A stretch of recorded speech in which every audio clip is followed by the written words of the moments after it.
Hello guys, welcome to അൻസിസ്.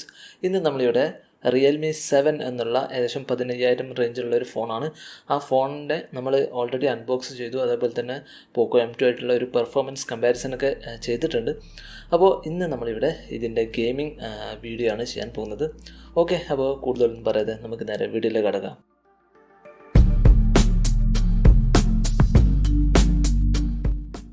അപ്പോൾ ആദ്യം തന്നെ നമുക്ക് ഗെയിമിംഗ് വീഡിയോയിലേക്ക് കടക്കുന്നതിന് മുമ്പായിട്ട് ഇതിൻ്റെ പ്രൊസസ്സർ അല്ലെങ്കിൽ ഇതിൻ്റെ ഗ്രാഫിക്സ് ഇതിനെക്കുറിച്ചൊന്ന് ജസ്റ്റ് ഒന്ന് പരിചയപ്പെടാം.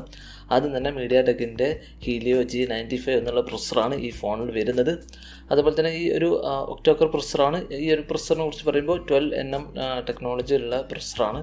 അതുപോലെ തന്നെ നമ്മൾ ഇതിൻ്റെ കോറുകളെ കുറിച്ച് പറയുകയാണെങ്കിൽ 2 പവർഫുൾ കോറുകളുണ്ട്. അതായത് കോർട്ടെക്സ് A76 ബേസ്ഡ് ആയിട്ടുള്ള ഏകദേശം 2.05 GHz മാക്സിമം സ്പീഡ് തരുന്ന കോറുകളാണ്. അതുപോലെ തന്നെ ബാക്കിയുള്ള 6 കോറുകൾ പവർ എഫിഷ്യൻ്റ് ആയിട്ടുള്ള ടാസ്കുകൾക്ക് വേണ്ടിയിട്ടുള്ള കോറുകളാണ്. ഇത് 2.0 GHz കോർട്ടെക്സ് A75 ബേസ്ഡ് ആയിട്ടുള്ള കോറുകളാണ്. ഓക്കെ, അപ്പോൾ ഇങ്ങനെയാണ് ഇതിൻ്റെ ഒക്ടാകോർ പ്രൊസസ്സർ അല്ലെങ്കിൽ ഇതിൻ്റെ കോറുകളെ കുറിച്ച് പറയുമ്പോൾ. ഇനി അടുത്തായിട്ട് ഇതിൻ്റെ GPU കുറിച്ച് പറയുമ്പോൾ മാലി G76 MC4 എന്നുള്ള GPU ആണ് വരുന്നത്.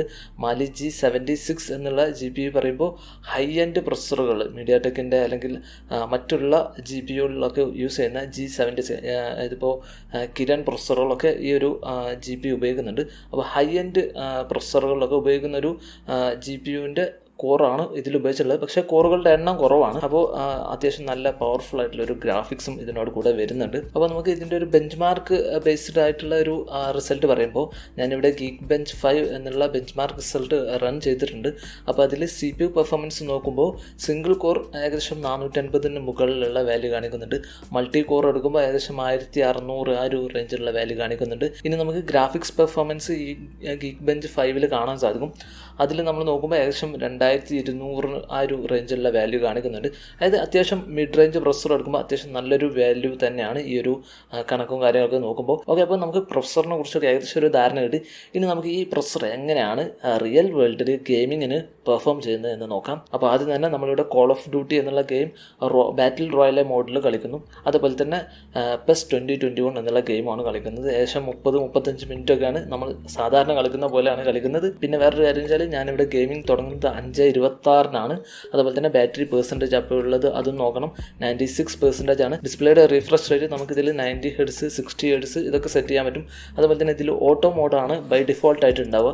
ആ മോഡിലിട്ടിട്ട് അതായത് എവിടെയാണോ 90 Hz വേണ്ടത് അവിടെ ഓട്ടോമാറ്റിക്കലി റിയൽമി UI സെറ്റപ്പ് ചെയ്യും.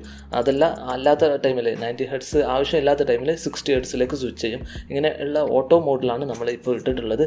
ഇത് ബാറ്ററിയെ എഫക്റ്റ് ചെയ്യുന്ന കാര്യം ആയതുകൊണ്ടാണ് ഇത് പറയാൻ കാരണം ബാറ്ററിയുടെ ഒരു എത്ര കുറയുന്നുണ്ട് എന്നുള്ള ഒരു കാൽക്കുലേഷൻ നമ്മൾ എടുക്കുന്നുണ്ട്. ഓക്കെ, അപ്പോൾ നമുക്ക് ഗെയിമിങ്ങിലേക്ക് കിടക്കാം. അപ്പോൾ ആദ്യം തന്നെ കോൾ ഓഫ് ഡ്യൂട്ടി എന്നുള്ള ഗെയിം നമ്മൾ നോക്കുമ്പോൾ ഇത് ഓപ്പൺ ചെയ്ത് വന്ന് നമ്മൾ ഇതിൻ്റെ ഗ്രാഫിക്സ് സെറ്റിങ്സ് നോക്കുമ്പോൾ നമുക്ക് നോർമൽ ബൈ ഡിഫോൾട്ട് ആയിട്ടുള്ളത് മീഡിയം പ്ലസ് മീഡിയമാണ്. അതായത് medium graphics, medium frame rate ഇങ്ങനെയാണ് ഉണ്ടാവുക. പക്ഷേ നമുക്ക് ഗ്രാഫിക്സ് ഹൈ അതുപോലെ തന്നെ വെരി ഹൈ ഇതിലേക്ക് മാറ്റാൻ പറ്റും. അതുപോലെ തന്നെ ഫ്രെയിം റേറ്റ് നമുക്ക് ഹൈയിലേക്ക് മാറ്റാൻ പറ്റും.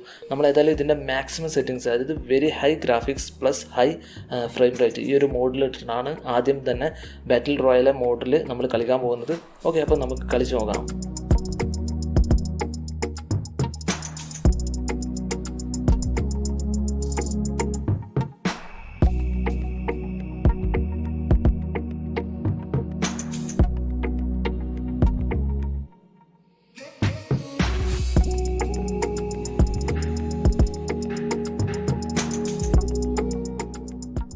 അപ്പോൾ നമ്മൾ ഈ വെരി ഹൈ പ്ലസ് ഹൈ എന്നുള്ള ഗ്രാഫിക്സ് സെറ്റപ്പിൽ കളിക്കുമ്പോൾ അത്യാവശ്യം നല്ല രീതിയിലുള്ളൊരു പെർഫോമൻസ് തരുന്നുണ്ട്.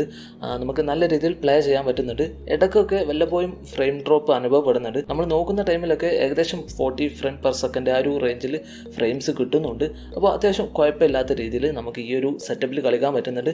നമുക്കറിയാം റിയൽമി 7 ഇതേ സെറ്റപ്പ് കാണിക്കുന്നുണ്ട്. പക്ഷേ അവിടെ ഗ്രാഫിക്സ് എന്ന് പറയുന്നത് ഏകദേശം 25 താഴെ 20ക്ക് മുകളിലായിട്ട് ഇങ്ങനെ ഒരു റേഞ്ചിലൊക്കെ ആയിരുന്നു. അപ്പോൾ അതിനൊക്കെ ഒക്കെ അപേക്ഷിച്ചിട്ട് നോക്കുമ്പോൾ, അതായത് റിയൽമി 7i അപേക്ഷിച്ചിട്ട് നോക്കുമ്പോൾ ഇവിടെ തന്നെ ക്ലിയർ ആയിട്ട് റിയൽമി 7 മുൻപന്തിയിൽ നിൽക്കുന്നു എന്ന് മനസ്സിലാക്കാൻ സാധിക്കും.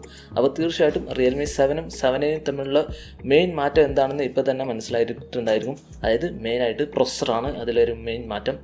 ഓക്കെ, അപ്പോൾ ഇനി കൂടുതലായിട്ട് നമ്മൾ കളിക്കുന്നു. അതായത് ഇപ്പം നമ്മൾ ഏകദേശം വെരി ഹൈ പ്ലസ് ഹൈയിലാണ് കളിച്ചത്. ഇനി നമ്മൾ വെരി ഹൈ എന്നുള്ള ഗ്രാഫിക്സ് കുറച്ചിട്ട് ഇതിലെ ഫ്രെയിം റേറ്റിൽ എന്തെങ്കിലും കൂടുതലോ വരുന്നുണ്ടോ എന്ന് നോക്കാം. ഓക്കെ, അപ്പോൾ അങ്ങനെ കളിച്ച് നോക്കുമ്പോൾ അത്യാവശ്യം കുറച്ച് സ്മൂത്തായ പോലെ, അതുപോലെ തന്നെ അബ്രപ്റ്റ് ആയിട്ടുള്ള, അതായത് നമ്മൾ കളിക്കുമ്പോൾ പെട്ടെന്നുള്ളൊരു ഫ്രെയിം ഡ്രോപ്പൊക്കെ അത്ര അനുഭവപ്പെട്ടില്ല വെരി ഹൈയിലും. എന്നാലും അത് കുറച്ചുകൂടി ഒരു സ്മൂത്തായ പോലെ അവിടെ ഇവിടെയൊക്കെ ഫീൽ ചെയ്യുന്നു. അത് കാണിക്കാൻ പറ്റില്ല. എന്തായിരുന്നാലും ഫ്രെയിം റേറ്റ് നോക്കുമ്പോൾ നമുക്ക് ഓൾമോസ്റ്റ് സെയിം ആണ്. ഏകദേശം 40 ഫ്രെയിം പെർ സെക്കൻഡ് ആണ് നമുക്ക് ഇവിടെയും കിട്ടുന്നത്. കാര്യമായിട്ട് മാറ്റമൊന്നുമില്ല.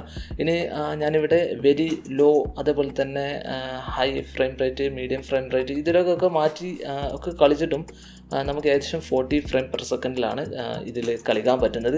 ഞാൻ നോക്കുന്ന ടൈമൊക്കെ ഏകദേശം 40 ആ ഒരു റേഞ്ചിൽ. ചില ടൈമിൽ 40ക്ക് കുറച്ചൊന്ന് മുകളിലേക്ക് പോകും, ചില ടൈമിൽ 38, 37 ഈ ഒരു റേഞ്ചിലേക്ക് കുറയുന്നുണ്ട്.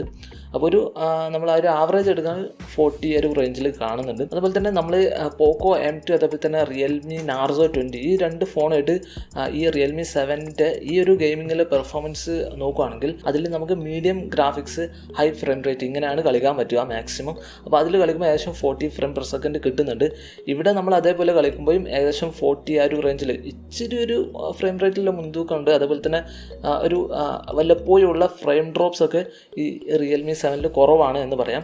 അങ്ങനത്തെ രീതിയിൽ അനുഭവപ്പെട്ടു. എന്നാലും വെരി ഹൈ ഗ്രാഫിക്സിലേക്ക് മാറ്റാൻ പറ്റും. ആ ഓപ്ഷൻ നമുക്ക് പോക്കോ M2ലും അതേപോലെ തന്നെ റിയൽമി നാർസോ 20ലും അവൈലബിൾ അല്ല.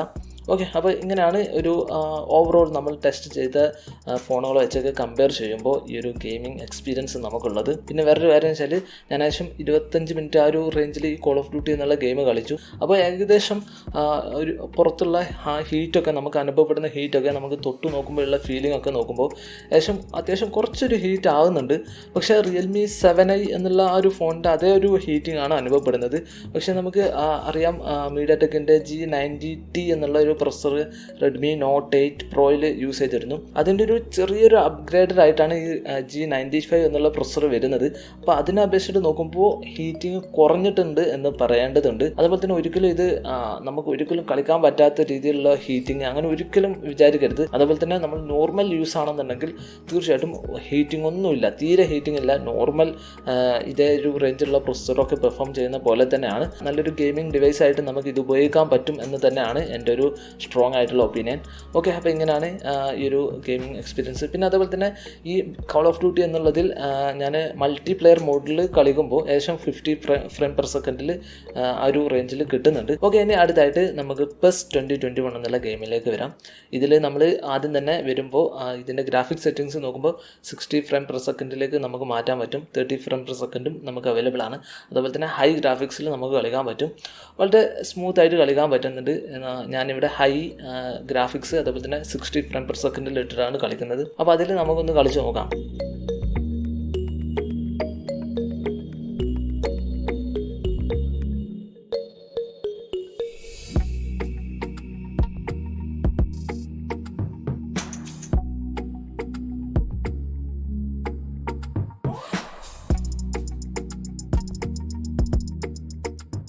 അപ്പോൾ നമ്മൾ കളിച്ച് ഒക്കെ നോക്കുമ്പോൾ ഏകദേശം ഓൾമോസ്റ്റ് ടൈമും 50 എബോ ആയിട്ടുള്ള ഫ്രെയിംസ് കിട്ടുന്നുണ്ട്. അതുപോലെ തന്നെ ചില ടൈമിലൊക്കെ 60 ഫ്രെയിം പെർ സെക്കൻഡ് ഒക്കെ കിട്ടുന്നുണ്ട്. അപ്പോൾ നമുക്ക് ക്ലിയർ ആയിട്ടൊരു അഡ്വാൻറ്റേജ് ഇവിടെ കാണാൻ സാധിക്കും പോക്കോ M2നെയും അതുപോലെ തന്നെ റിയൽമി നാർസോ 20 ഒക്കെ അപേക്ഷിച്ചിട്ട് നോക്കുമ്പോൾ, അതുപോലെ തന്നെ റിയൽമി 7 ആയിട്ട് തീർച്ചയായിട്ടും. അപ്പോൾ അതിൽ ഏകദേശം ഈ ഒരു 60 ഫ്രെയിം പെർ സെക്കൻഡിൽ PES 20 അല്ലെങ്കിൽ 2020 അല്ലെങ്കിൽ 2021 ഒക്കെ ഇടുമ്പോൾ നമുക്ക് ഏകദേശം 40 ഫ്രെയിം പെർ സെക്കൻഡ് ഒക്കെയാണ് മാക്സിമം കിട്ടുന്നത്. അപ്പോൾ അത്യാവശ്യം അതിനേക്കാളും ബെറ്ററായിട്ട് പെർഫോം ചെയ്യുന്നുണ്ട് റിയൽമി 7 ഗെയിമിങ്ങിൽ എന്നുള്ളത് PES 2021 നമുക്ക് ക്ലിയർ ആയിട്ട് മനസ്സിലാവുന്നുണ്ട്. ഓക്കെ, അപ്പോൾ ഇങ്ങനെയാണ് ഒരു ഓവറോൾ റിയൽമി 7ൻ്റെ ഗെയിമിംഗ് ഒരു എക്സ്പീരിയൻസ്. അതായത് അത്യാവശ്യം നല്ല രീതിയിൽ പെർഫോം ചെയ്യുന്ന നല്ല രീതിയിലൊരു ഗെയിമിംഗ് ഡിവൈസാണ് ഈ ഒരു ഡിവൈസ്. ഏകദേശം 15,000 റേഞ്ചിൽ. അപ്പോൾ ഞാൻ ഈ PES 2021 ഗെയിം കളിച്ചതിന് ശേഷം ഹീറ്റിങ്ങിനെ കുറിച്ച് പറയുമ്പം നേരത്തെ അനുഭവപ്പെട്ട പോലെ തന്നെയാണ്. ഈ ക്യാമറയുടെ ആ ഒരു പൊസിഷനൊക്കെ കുറച്ചൊരു ഹീറ്റ് ആവുന്നുണ്ട്. പിന്നെ ഞാൻ ഈ ഗെയിമിംഗ് ഒക്കെ നിർത്തി വെച്ച് സ്റ്റോപ്പ് ചെയ്യുമ്പോഴുള്ള ടൈം എന്ന് പറയുമ്പോൾ 6:02 ആണ്. അപ്പോൾ ഉള്ള ബാറ്ററി പെർസെൻറ്റേജ് നോക്കുമ്പോൾ നോക്കുമ്പോൾ നമുക്ക് ഏകദേശം 84% ആണ്, അതായത് 12% ബാറ്ററി കുറഞ്ഞിട്ടുണ്ട്. അപ്പോൾ ഇതൊക്കെ വെച്ച് നോക്കുമ്പോൾ ഏകദേശം 30-35 റേഞ്ചിലൊക്കെയാണ് ഗെയിം കളിച്ചത്. അതുപോലെ തന്നെ ഞാനിവിടെ വൈഫൈയിലാണ് കണക്ട് ചെയ്തിട്ടുള്ളത്.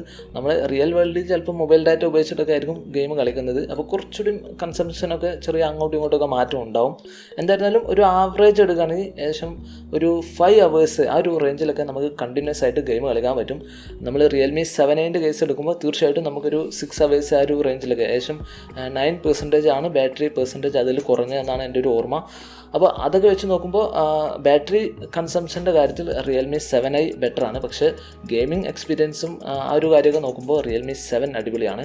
ഓക്കെ, അപ്പോൾ ഇങ്ങനെയാണ് ഓവറോൾ നമ്മൾ നോക്കുമ്പോൾ. ഇവിടെ ബാറ്ററി ലൈഫിൽ കുറച്ചുകൂടി ഇമ്പ്രൂവ് ചെയ്യായിരുന്നു എന്നുള്ളൊരു ചെറിയൊരു ഒപ്പീനിയൻ ഉണ്ട്. തീർച്ചയായിട്ടും നമ്മളിവിടെ ഡിസ്പ്ലേ റീഫ്രഷ് റേറ്റ് ഓട്ടോ മോഡിലാണ് ഇട്ടത്. അത് 60 ഫ്രെയിം/സെക്കൻഡിലേക്ക് കുറച്ചിടുകയാണെങ്കിൽ ചെറുതായിട്ടൊക്കെ ഇമ്പ്രൂവ്മെൻറ്റ് ഉണ്ടായിരിക്കും.